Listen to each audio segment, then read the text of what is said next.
This is Wesley's Tasty Kitchen. Today I'm going to be making some homemade bread with my new Nutri-Mill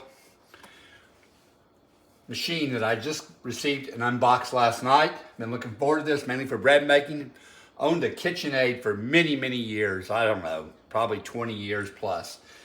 It's been a beast. We've loved our KitchenAid, but I think this is going to do a better job for making bread and some other heavy doughs and things.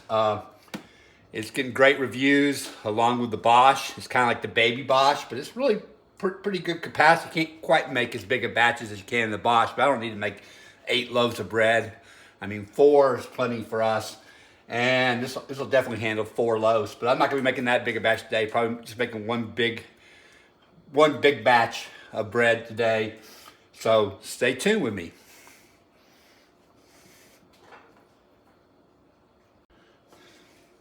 Okay, today's bread is called Easy Crusty French bread. It's a recipe I'm going to be trying. So we're just going to start with getting the machine ready.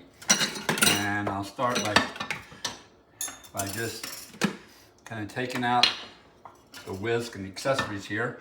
We're just going to be using the dough hook here today. And starting with 1 1/4 cup of warm water. Lukewarm.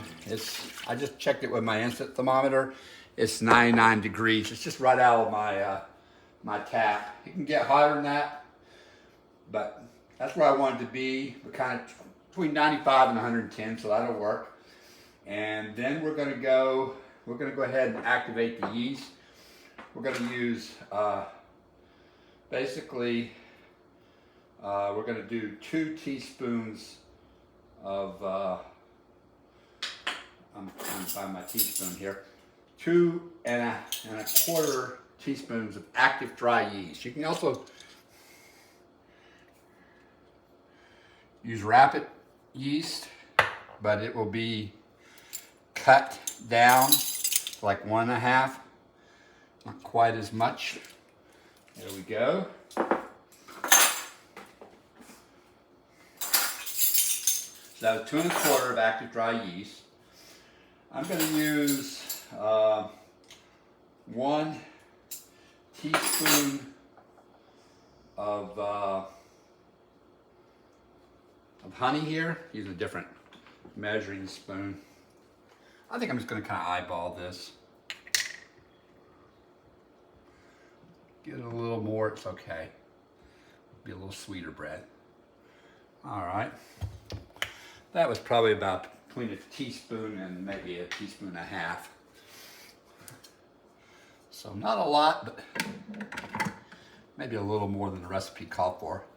And I'm just kind of pulsing. All right, I'm gonna bring this back out a little bit further.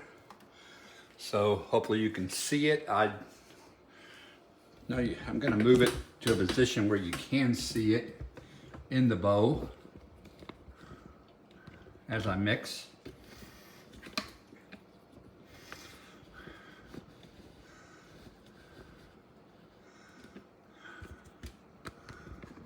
That should be better.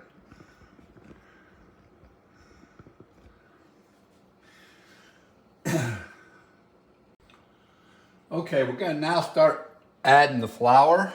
It's going to go on 1 speed. Flour all depends on the humidity. And here where I live today in Georgia, it's raining, so it's pretty darn humid. So may just change everything a little bit. But the recipe calls for about between 2 1/2 to 3 1/2. So I just showed you. There's 1 cup.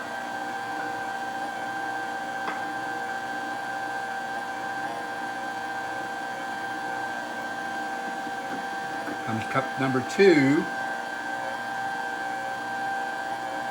Now I'm going to move the 1/2 cup a little slower. Using a 1/2 cup measuring cup. And there's 2 1/2. So we're at 2 1/2 right now. What I'm getting is a little kosher salt. Actually, I think I'm going to use pink Himalayan sea salt. I don't want to put that in too early because I want the yeast to get in there with the dough. But we're going to put in 1 1/4 teaspoon of Himalayan pink salt.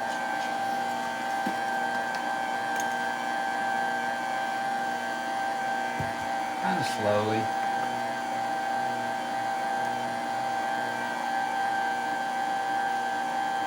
1/4, okay. 1/4. All right, we got the 1 1/4 in there then.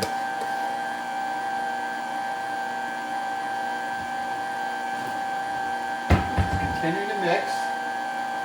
This mixer we go until it kind of pulls away from the wall. It's still kind of sticky. I can see it's very sticky. So I'm going to put a little more flour in there. Not a whole half cup. Probably about a 1/4 cup.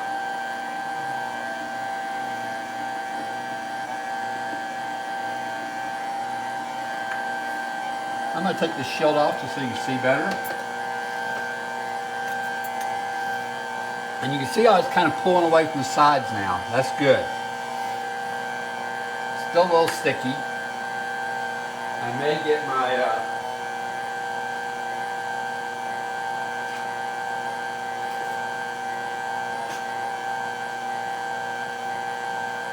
here just I'm gonna hold it a minute and kind of do down the sides.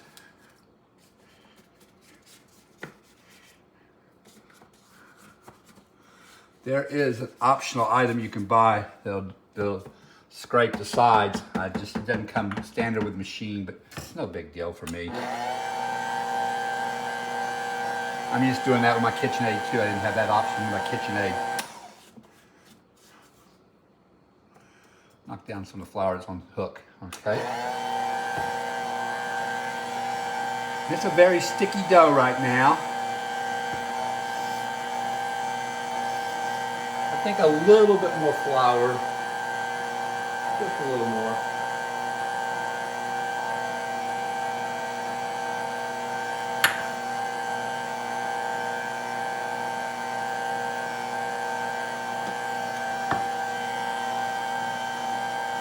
Sticky's all right, but not gluey sticky.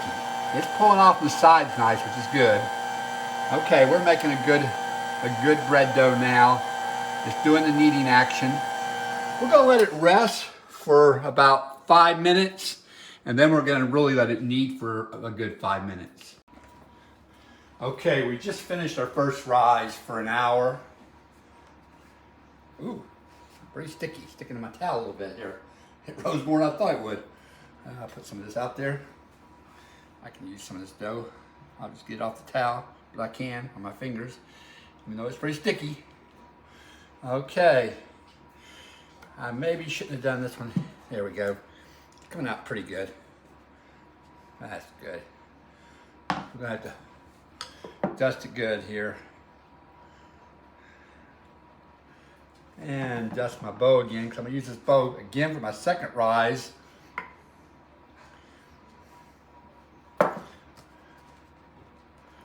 Get it all around there, the bow. Get any of this dough that's stuck in there, I'll use it in this batch. Okay, now the technique is one where I gotta have my hands kind of floured. We're gonna kind of pull it onto itself. We're not gonna beat it flat.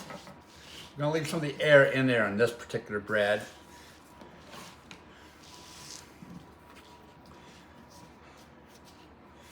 Just gonna kind of fold it on top of itself.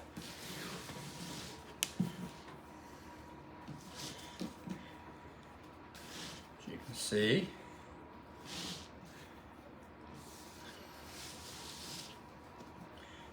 Good job closing that side.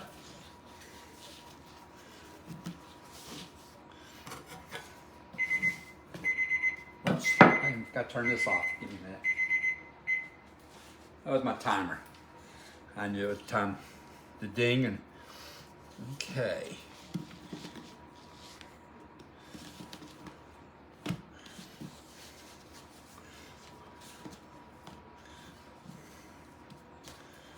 folding it on top of itself. Getting the shape formed. There.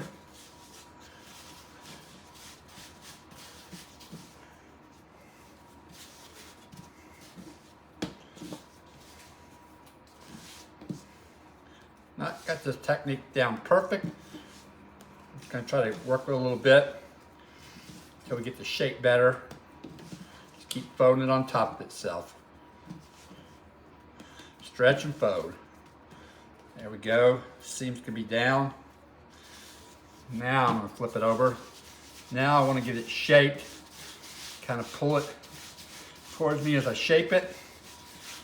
Sliding so good on the silicone, doesn't have any surface to stick on. Okay. Now what we're gonna do, I'm gonna set it on the seam side down, and we're gonna let this thing rest another 30 minutes, and then it'll be ready to bake.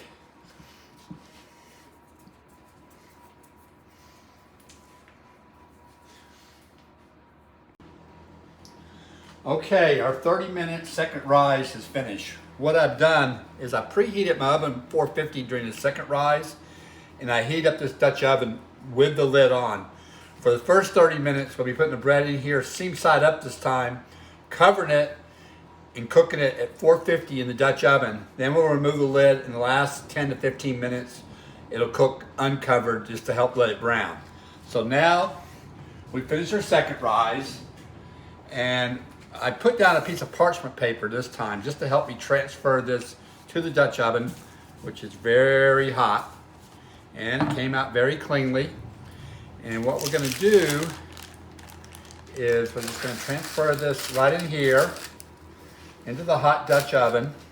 And I'm wearing these gloves with cotton liners under it just to kind of protect my hands from the heat. And now I'm going to set this in the Dutch oven, the oven at 450 for 30 minutes. I'm behind you. So I think I'm just gonna take it with the whole pan in there. It doesn't matter. Okay, we're going in for 30 minutes now. And I'm gonna hit my timer, and we're good.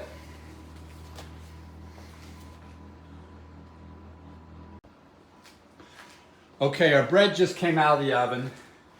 We had it cooking for 30 minutes at 450 and covered with a Dutch oven lid on. Then I took the lid off and cooked it for another 12 minutes. It's 10 to 15 minutes. 12 worked out perfect. I lifted it out straight with this parchment paper, put it here and let it cool. And now it just needs to cool before we slice into it. Okay, we're getting ready to slice into our bread now. It's cooled for a while. One strange thing, we don't have any butter here. I'm getting ready to go to the store for that, but we always have butter, but my wife did a lot of holiday baking. I'll slice 2 slices. Really nice threaded knife. On the board, it's got a nice crusty bottom.